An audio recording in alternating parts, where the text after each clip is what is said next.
This is John's Gem number 128, drawn from the book of Revelation, chapter 2, and in particular verse 11, where there is no second death. The gem is in the promise that ends the letter, following the words to the one who is victorious. Here is the rest of the letter.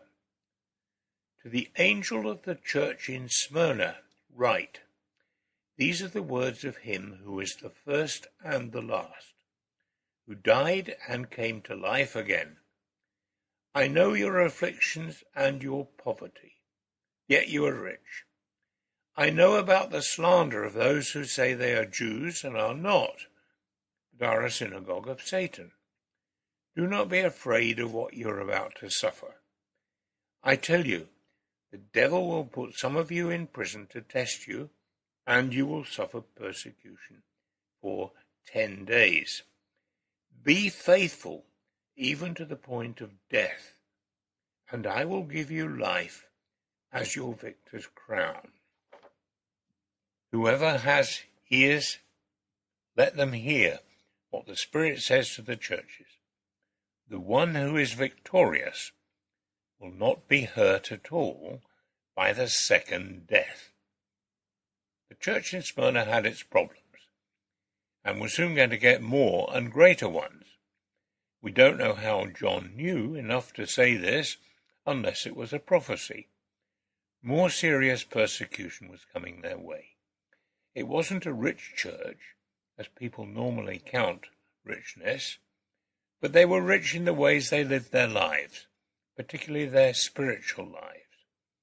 Jesus, through John, is promising them that he will be with them, whatever may happen to them, so they should be high in confidence, in courage and faithfulness. Then he makes a promise to them that is hard to understand. You will not be hurt at all by the second death. There are two problems here. What is the second death?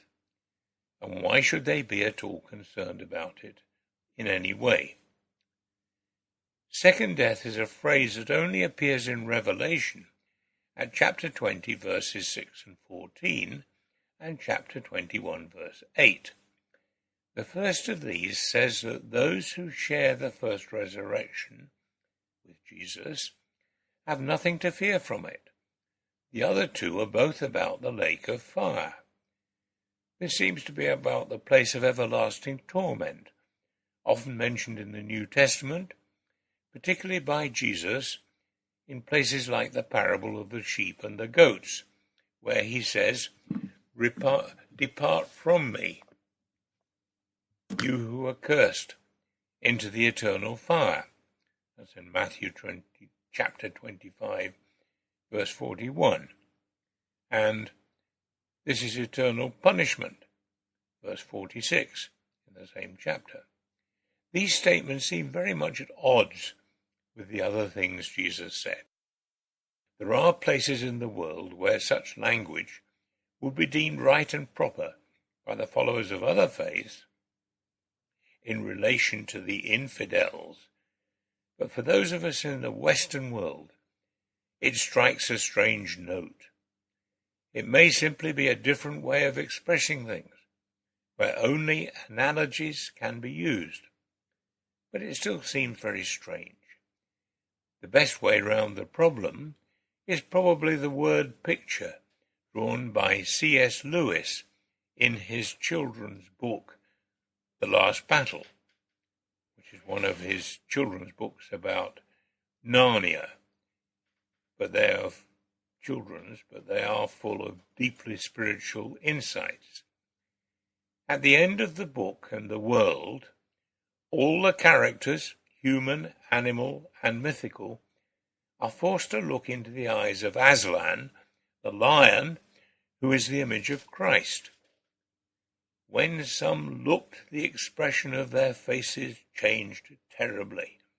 It was fear and hatred. And all who looked at Aslan in that way swerved to his left and disappeared into his huge black shadow. The watching children never saw them again, I don't know what became of them. But the others looked in at the face of Aslan and loved him, though some of them were very frightened at the same time. And all these came in at the door, in on Aslan's right. I don't know what became of them is a very wise comment we should take for ourselves. The faithful people of Smyrna did not have to worry about such things, for they would not be hurt at all by the second death. The same goes for all those who are faithful in these days.